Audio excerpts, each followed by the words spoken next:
오늘은 하나님에 대한 오해, 예, 히브리서에 나오는 사랑하는 자에게 징계를 한다는 말이 그게 사실인가? 그것에 대해서 같이 나누기를 원합니다. 히브리서 12장 6절에서 8절 말씀을 함께 봉독하시겠습니다. 시작. 주께서 그 사랑하시는 자를 징계하시고 그의 받으시는 아들마다 채찍질 하심이니라 하였으니 너희가 참음은 징계를 받기 위함이라. 하나님이 아들과 같이 너희를 대우하시나니 어찌 아버지가 징계하지 않는 아들이 있으리요. 징계는 다 받는 것이거늘 너에게 없으면 사생자요 참 아들이 아니니라.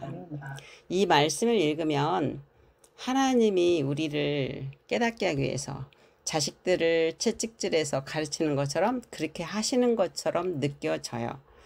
그러다 보니까 이 말씀을 가지고 오해하는 경우가 굉장히 많이 있습니다.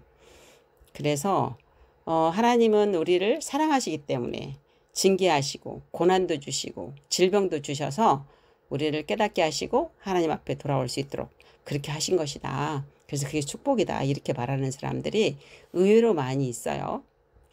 이 징계라는 말은 헬라어로 파이데이아인데 고대 그리스에서 교육, 훈육, 양육의 의미로 사용을 했었어요.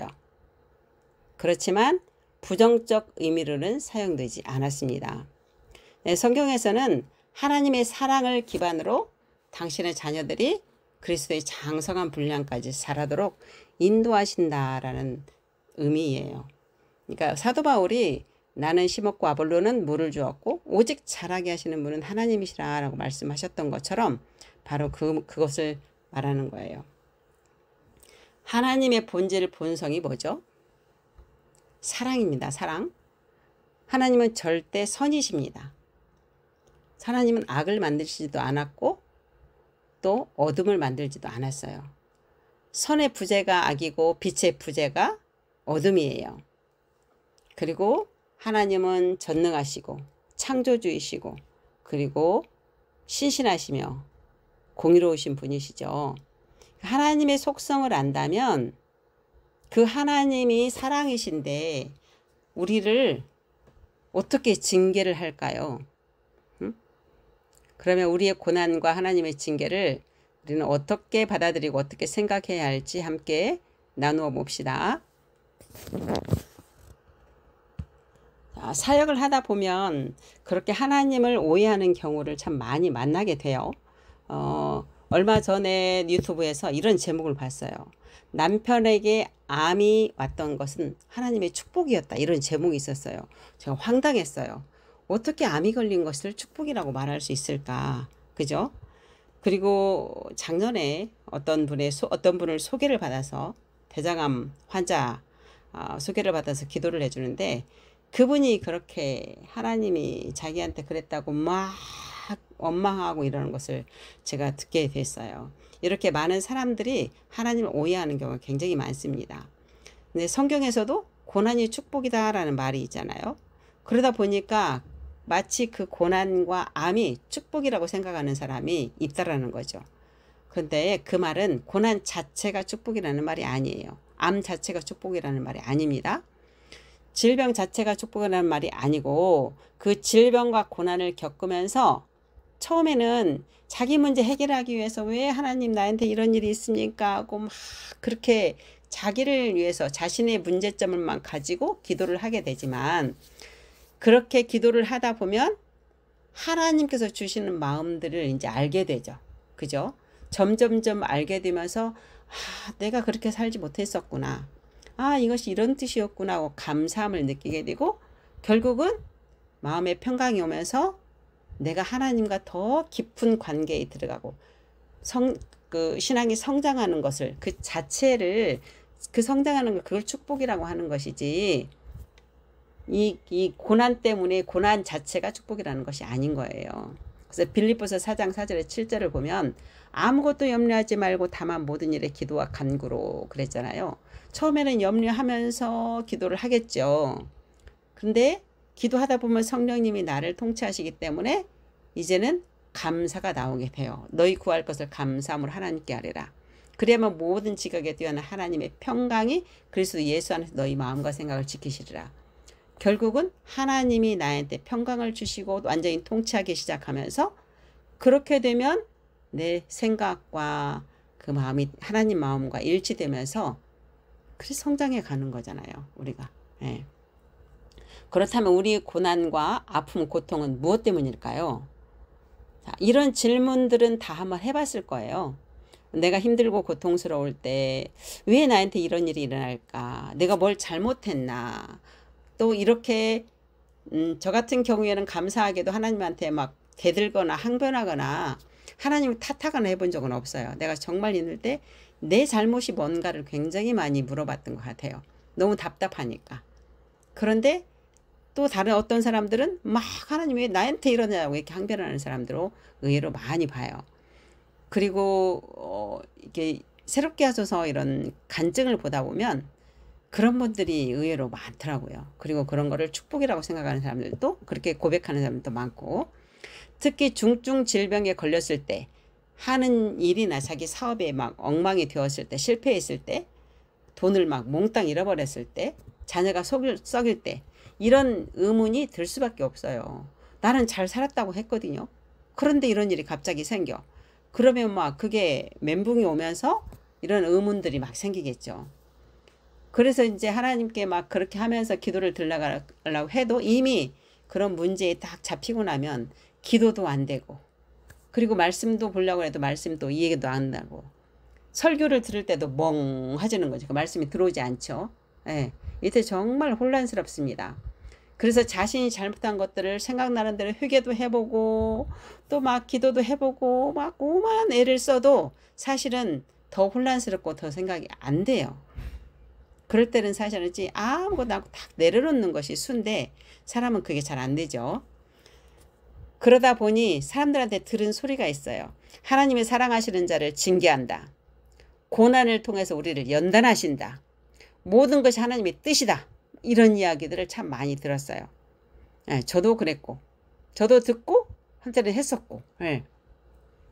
이런 말들을 참 많이 들어왔기 때문에 당연한 것이라고 생각하고 나도 그렇게 하고 있는 거죠. 그런데 이렇게 말하는 사람은 사람 자신이 어떤 위치에 있고 누구인지 정체성을 정확히 모르기 때문에 그렇게 말을 하는 거예요.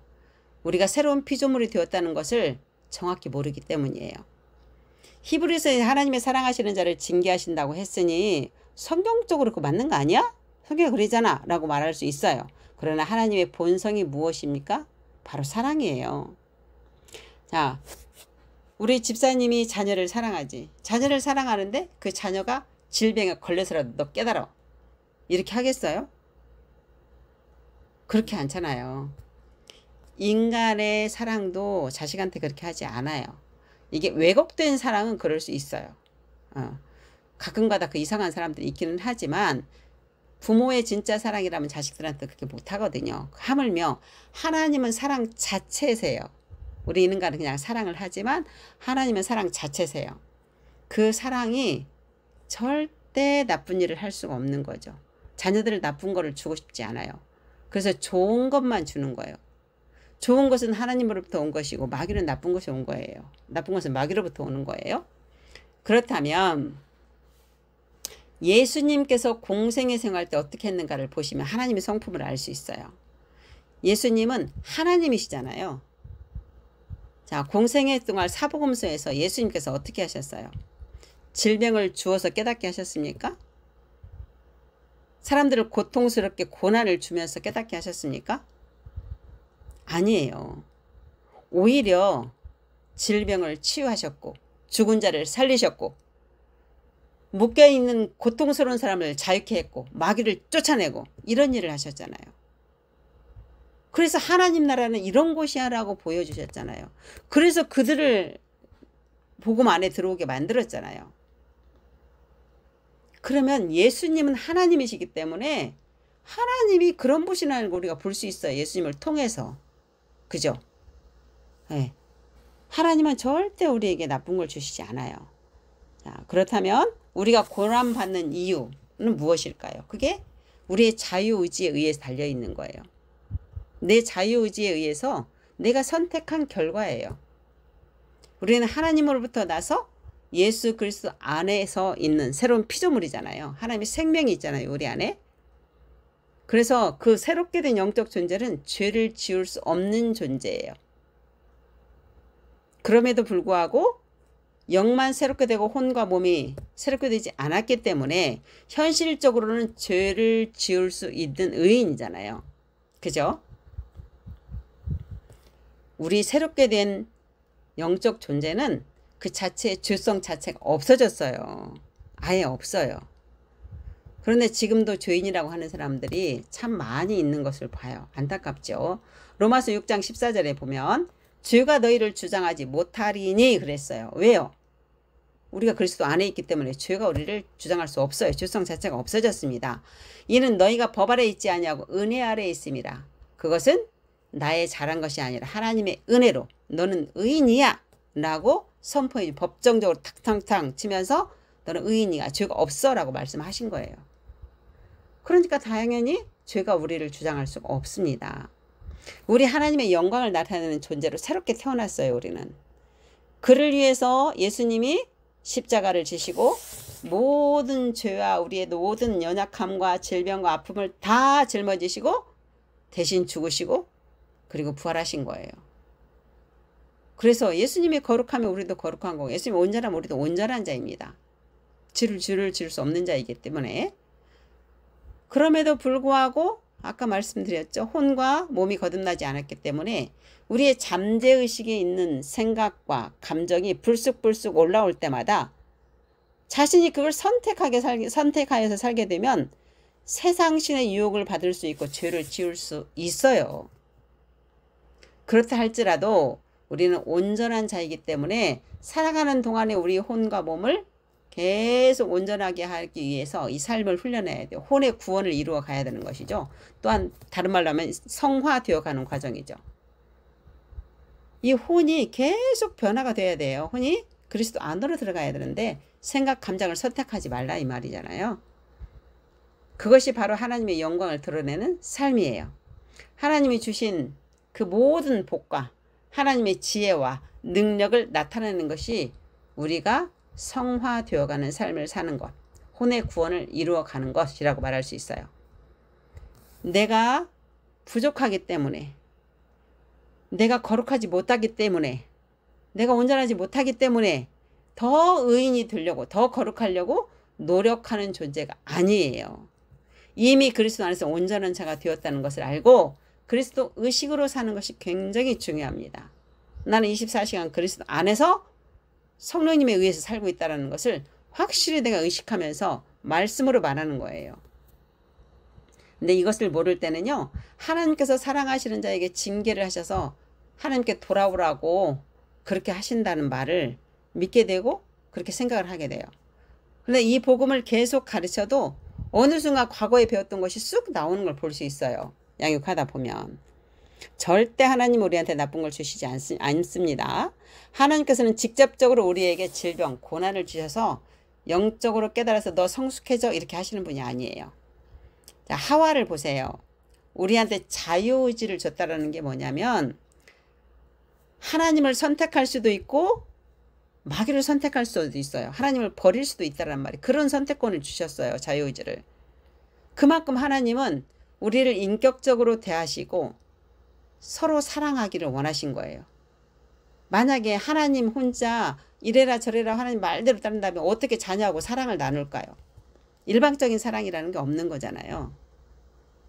우리를 인격적으로 대하시기 때문에 그래요. 그래서 하와가 뱀의 말을 선택해서 죄를 질 때도 하나님이 강제적으로 야 그럼 큰일 나 하지마 이렇게 하셨나요? 안 했어요. 당신이 정한 그 법은 하나님이 스스로가 그 법을 어기지 않으세요.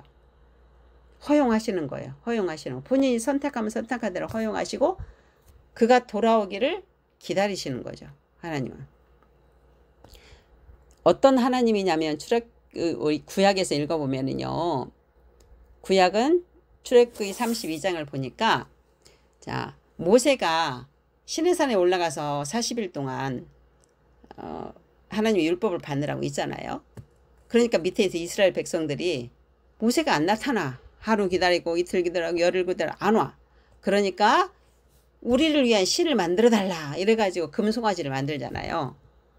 그러니까 하나님께서 뭐라 그랬어요? 하나님은 위에서 보시고 모세한테 말을 하잖아요. 이 백성을 보니 목이 뻣뻣한 백성이로다. 그런즉 내가 하는 대로 하게 하라. 그리고 내가 그들에게 진노하여 그들을 진멸하고 너를 큰 나라가 되게 하리라 그래요. 다 죽여버리고 너로부터 큰 나라가 되게 할게. 근데 모세는 자기가 크면 좋겠다가 아니라 모세는 뭐라고 그랬냐면 여호와께 구하여 이르되 여호와여 어찌하여 그 큰 권능과 강한 손으로 애굽 땅에서 인도해 내신 주의 백성을 진노하십니까? 이게 진노할 일이잖아요 지금. 그런데도 모세가 하나님께 지금 이 말씀을 드리는 거죠. 그리고 어찌하여 애굽 사람들을 이르기를 여호와가 자기의 백성을 산에서 죽이고 지면에서 진멸하려고 인도하여 내었다 하게 하시랍니까? 다시 말하면 하나님 애굽 백성들이 볼 때 이스라엘 백성들을 그렇게 끌고 가더니 결국은 광야에서 다 죽이려고 그랬네? 이런 소리를 듣게 하시려고 하십니까? 이러면서 노를 그치시고 화를 내리지 마십시오 라고 간구를 해요. 그리고 또 하나를 기억을 시켜요. 하나님께서 말씀하셨잖아요. 아브라함, 이삭, 이스라엘에게 기억해 주세요. 뭐라고 하셨어요? 그들에게 자손을 많이 별처럼 주게 하고 이 온 땅을 너에게 주겠다고 약속하셨잖아요. 이야기를 하는 거예요. 네. 그러니까 하나님께서 그걸 들으시고 여호와께서 뜻을 돌이키사 그래요. 하나님의 계획한 것을 돌이키시는 거예요. 하나님은 그렇게 공의로우신 분, 자비로우신 분, 당신의 진노를 그대로 하지 않고 사랑이고 공의로우신 분이기 때문에 긍휼이 풍성하신 분이시기 때문에 사람의 그 간구에 모세의 자유의지로 그거를 하나님께 말씀드렸더니 하나님께서 그 마음을 바꾸셨다는 거예요. 아브라함도 소돔과 고모라 땅을 심판하러 가기 전에 내 종 아브라함에게는 말하지 않고 하지 않는다라고 말씀하시면서 이야기하잖아요. 그럴 때 아브라함이 뭐라고 그랬어요? 의인 50명 있으면 멸하리까? 50명만 있으면 나 멸하지 않을게. 그러면 45명, 40명 이렇게 내려가잖아요. 결국 아브라함의 말을 들어서 롯의 가족을 살리잖아요. 네. 이렇게 하나님은 긍휼이 많으신 분이시고 사람과 교제하고 인격적으로 자녀들과 이렇게 하기를 원하시는 거죠. 네. 우리가 새로운 피조물이고 그리스도 안에서 그리스도의 연합하여 하나가 되어 법적으로는 온전함에도 불구하고 우리의 잠재의식 안에 있는 구습들이 불쑥불쑥 튀어나와요. 올라와요. 어떤 일이 있을 때. 그러다 보니까 자신의 생각과 감정을 선택함으로 막 판단하고 말하고 이러죠. 그리고 세상 것을 선택함으로 그런 이야기들을 막 거르지 않고 해요. 하나님 말씀을 말해야 되는데. 그것으로 인해서 자기가 선택한 대로 고난과 고통이 오는 거예요. 세상에서 일어나는 좋지 않은 일들은 결국 인간들이 선택한 결과예요. 만약에 이 세상의 모든 그리스도인들이 그 부정적인 이야기, 세상의 이야기를 안 하고 자기 생각, 감정을 안 따라가고 정말 하나님의 말씀만 다 똑같이 한다면 아마 이 세상은 확 변할 거예요. 변하고도 남죠. 그런데 그리스도인이라고 하는 사람들이 말씀만 말하는 사람이 몇 %나 될까요? 이게 참 아픈 현실이죠. 하나님께서는 우리가 어떤 것을 선택하든 강제로 절대 막지 않으십니다. 본인이 선택한 것을 허용하시는 거예요. 하나님이 정한 법이기 때문에. 그럼 하나님은 방관자냐? 아니에요. 하나님의 사랑의 표현이에요. 자유의지를 준 것은 하나님 사랑의 표현이에요. 인격적으로 대우하시는 사랑의 표현입니다. 돌아온 탕자를 한번 보세요. 둘째 아들이 아버지가 너 죽기 전에 유산 내놓으라 그랬잖아요. 그러면 유산을 다 주어서 보냈을 때는 아버지가 그 아들이 생활이 얼마나 뻔하게 돌아올 건 알지 않았겠어요? 계산하지 않았겠어요? 우리도 우리 자식이 하는 거 저거 저렇게 가면 어떻게 되지라고 다 알잖아요. 그러니까 그 허랑방탕이 되어서 다 없애고 거짓골이 되어서 왔는데 아버지는 그동안 계속 그 아들을 품고 기다린 거죠. 그러니까 멀리 있는데도 불구하고 거짓골이 돼 있는데도 불구하고 맨발로 뛰어가서 끌어안고 자랐다고 하잖아요. 그게 하나님의 마음이에요. 본인이 선택해서 갔지만 회개하고 돌아오기를 하나님은 그렇게 기다리고 계시고 안타깝고 눈물을 흘리고 계시는 거예요. 네. 하나님의 마음은 당신의 자녀가 선택해 잘못 간다 할지라도 그 상황에 묶이지 말고 그 상황을 보고 회개하고 돌아와라. 그래서 모든 한 사람 한 사람 생명들이 다 돌아오기를, 그래서 그리스도의 장성한 분량까지 예수님을 나타내는 삶을 살 때까지 그렇게 변화되기를 인내하고 기다리시는 거예요. 베드로서 3장 9절을 보면 주의 약속은 어떤 이들이 더디다고 생각하는 것 같이 더딘 것이 아니라 오직 주께서는 너희를 대하여 오래 참으사 아무도 멸망하지 아니하고 다 회개하기에 이르기를 원하시느니라 그랬어요. 이렇게 다 돌아오기를 원하세요. 오래 참으시고. 그러니까 신약에 와서 하나님이 심판하거나 이러지 않으시잖아요. 어떤 사람은 왜 저 죄인들은 내버려두냐, 저 악한 사람 왜 내버려둘까요? 왜 안 믿는 사람이 더 잘 살아요? 이런 말을 할 때가 많이 있어요. 근데 하나님은 그들도 다 사랑해요. 악인들도 사랑하고 살인자도 다 사랑해요. 그들이 돌아오게끔 예수님이 재림하기 전까지는 하나님은 무한 기다리면서 기회를 주시는 거죠. 두 번째는 구약에서는 아버지 마음이 어떻게 나타났는지를 한번 봅시다. 구약을 보면 하나님께서 직접 개입하셔서 사람들을 벌주고 죽이기도 하는 것처럼 묘사가 되어 있기 때문에 새로운 피조물 관점으로 보지 않고 새 언약의 관점으로 보지 않으면 무서운 하나님, 벌주는 하나님 이렇게 볼 수밖에 없어요. 그래서 구약 그대로 그냥 읽어버리면 그런 하나님으로 오해할 수 있어요. 그런데 새 언약의 관점으로 구약을 읽으면은요, 아버지의 마음이 고스란히 보여요. 네. 구약의 백성들은 하나님의 생명이 없는 죄의 본성을 갖고 있었기 때문에 하나님께서 특별한 목적을 가지고 허용을 해요. 그리고 율법을 만들었어요. 왜? 죄를 져서 이미 합법적으로 다 통치권이 마귀한테 넘어갔는데 어떻게 하나님께서 그거를 마귀한테 싹 뺏어올 수 있는 능력이 없어서가 아니라 하나님이 정하신 법이기 때문에 어기지 않으세요.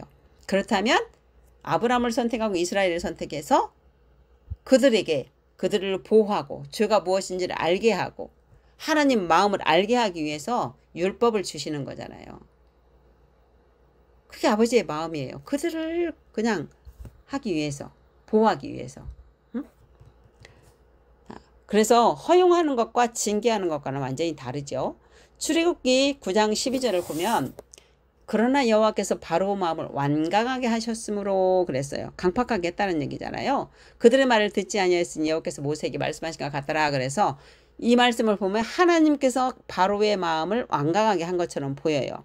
근데 출애굽기 8장 32절은 그러나 바로가 이때에도 그의 마음을 완강하게 하여, 바로 스스로가 자기 마음을 완강하게 했다고 써 있어요. 자, 이렇게 스스로가 했다라는 것이 여러 군데가 나오고 하나님께서 하셨다는 얘기가 두 군데가 나와요. 그럼 뭘 믿어야지? 이렇게 상반되는데? 헷갈리잖아요. 그렇죠? 히브리인들의 사상을 보면은 유일신, 나 외에는 어떤 것도 섬기지 마라 그러잖아요. 그러니까 유일신 하나님의 절대 주권을 강조를 하죠. 어떤 신도 없다고 생각하잖아요. 그래서 마귀에 의해서 사람들이 죄를 선택한 것에 대한 결과로 죄악을 지는 삶을 살아도 하나님께서는 직접 개입하신 것처럼 표현이 되어 있어요. 그러나 정확히 말하면 마귀의 유혹과 시험에 자기가 선택해서 마음이 강팍해지고 완고해진 거죠. 바로의 마음이. 그런데도 하나님의 바로의 마음을 강팍하게 했다라고 표현한 것처럼 그것은 하나님의 주권, 그걸 강조하다 보니까 그런 관점에 썼어요. 자, 타윗의 인구조사에서도 똑같아요. 사무엘 하를 보면 24장 1절에 여호와께서 다시 이스라엘을 향하여 진노하사 그들을 치시려고 다윗을 격동시키사, 여기서 보면 여호와께서 격동시킨 것으로 보여요. 근데 똑같은 사건의 역대상에서는요, 사탄이 일어나 이스라엘을 대적하고 다윗을 충동하여 그랬어요. 그럼 누구 말이 맞아? 어떤 말씀이? 사무엘하 말씀이 맞을까요? 역대상 말씀이 맞을까요? 이렇게 비교하지 않으면 그냥 읽어버리겠지만 사무엘하를 읽다 보면 하나님께서 그러신 것 같아. 근데 역대상은 사탄이 그랬어. 그러면 다윗은 어떻게 표현했는가 보는 거죠. 사무엘서는 하나님이 주권적인 관점에서 표현을 했고 역대기는 실제적인 행동을 한 사람의 관점에서 기록한 거예요. 그러면 사무엘하 24장 10절을 보면 다윗이 어떻게 했는가 보면 알겠죠. 다윗이 백성을 조사한 후에 그의 마음에 찔려. 왜 마음이 찔렸을까? 하나님이 하셨다면 마음이 찔릴 일이 없어요. 하나님이 시켜서 했다면. 그렇죠? 근데 마음이 찔렸다고 그랬어요. 여호와께 아뢰되 내가 이 일을 행함으로 크게 범죄하였느니라 그래. 크게 범죄했습니다. 그러니까 마귀로부터 온 것이 맞는 거죠. 그죠? 여호와여 이제 간구하옵나니 종의 죄를 사하여 주옵소서. 내가 심히 어리석게 행하였나이다 하니라 이래요. 하나님께서는 사람을 창조하시고 자유의지를 주셨기 때문에 구약이나 신약이나 자유의지를 가진 인간의 선택에 의해서 마귀의 종노릇도 할 수도 있고 하나님의 자녀의 권세를 누릴 수도 있어요. 그건 자기가 선택하는 거예요. 우리 혼에게 자유의지를 주었으니까. 응? 자, 예수님도요. 요한복음 10장 17절 18절에 보면 십자가 하실 때 내가 내 목숨을 버리는 것은 다시 얻기 위함이니 이로 말미암아 아버지께서 나를 사랑하시느니라. 이를 내게서 빼앗는 자가 있는 것이 아니라 내가 스스로 버리노라. 나는 버릴 권세도 있고 다시 얻을 권세도 있으니 이 계명은 내 아버지께서 받았노라 하시니라 그랬어요. 예수님이 십자가 지는 것은 스스로 한다라고 선택했다라고 써 있어요. 그죠? 예수님도 절대 주권 안에서 하나님의 사랑 가운데서 자신에게 준 그 혼의 자유의지를 가지고 그 죽음을 스스로 선택한 거예요. 자, 스스로 버릴 권세도 또 버리느라 버릴 권세도 있고 다시 얻을 권세도 있다고 했잖아요. 그 선택권이 있다라고 얘기하고 자녀의 권세가 있다라는 얘기잖아요. 우리도 자녀의 권세가 똑같이 있잖아요. 예수님처럼 공동 상속자이기 때문에. 그렇죠? 그런데 이사야서 구약을 보면은요. 53장에 여호와 하나님께서 우리의 모든 죄악을 그에게 담당시키시고 마치 하나님이 억지로 예수님께 담당시킨 것처럼 표현되어 있어요. 그런데 요한복음에서 예수님이 직접 말씀하셨잖아요. 사실은 예수님께서 하나님의 아들로서 그 하나님의 사랑 가운데 스스로 자유의지를 발동해서 죽음을 선택한 거죠. 그게 자발적인 순종이 일어난 거예요. 왜 그렇게 할 수 있을까요? 예수님과 하나님 아버지가 하나였으니까. 그 아버지의 계획을 너무나 잘 알거든. 그죠? 네. 그러니까 결국은 이사야서는 하나님이 주권적인 관점에서 기록을 한 거고 요한복음은 예수님이 자발적인 자유의지 선택에 의한 관점에서 기록이 된 거예요. 그 하나님의 사랑으로 예수님은 아버지의 마음과 동일하기 때문에 요한복음 14장 10절에서 그러잖아요. 내가 하는 일은 내가 하는 것이 아니고 내 안에서 아버지께서 그분의 일을 하신다라고 얘기하잖아요. 그 정도로 두 분은 하나가 되어서 살았기 때문에 당연히 알고 아버지 뜻을 이루는 일을 하게 된 거죠. 하나님 마음은 이렇게 우리한테 사랑으로 똘똘 뭉쳐져 있어요. 그저 내 자식이 잘 되기를. 우리 부모가 자식을 보면서 막 이 꿀이 뚝뚝 떨어지지 않나요? 사랑이 뚝뚝 떨어지지 않나요? 그냥 이쁘잖아 보고 있으면. 그러니 하나님은 우리한테 얼마나 더 하나님은 사랑 자체신데 우리는 인간의 사랑으로도 그러는데 우리가 죄를 지었던 무엇을 하든 하나님은 그 사랑의 눈으로 계속 보고 계시는 거예요. 잘못을 하면 돌아오기를 안타까워서 눈물을 흘리고 기다리시고 계시겠죠. 그 아버지의 마음을 그 하나님의 사랑을 우리가 체험을 해봐야 돼요. 이 사랑을 체험하면 그냥 옛날처럼 살 수가 없어요. 살 수가 없어요. 얼마나 좋은지. 예전에 송태곤 목사님이 이런 말씀을 하신 적이 있어요. 러시아로 선교를 갔는데 그 선교사님이 여자분인데 봉고차를 하나 가지고 마중을 나왔더래요. 엄청 시베리아 벌판 추운데 봉고차가 오래돼가지고 썩음썩음해 창문도 없더라는 거예요. 그 추운데 바람까지 들어오고 히터도 안 되니까 얼마나 춥겠어요. 그것도 2시간이 넘게 가는데. 그런데 이 고생하는데 우리 선교사님이 어떻게 이렇게 할 수 있는, 자기는 남자인데도 힘든데. 그랬더니 선교사님 하신 말씀이 하나님의 얼마나 하나님의 사랑이 좋은지 그 사랑 때문에 안 할 수가 없다라고 얘기를 하더라는 거예요.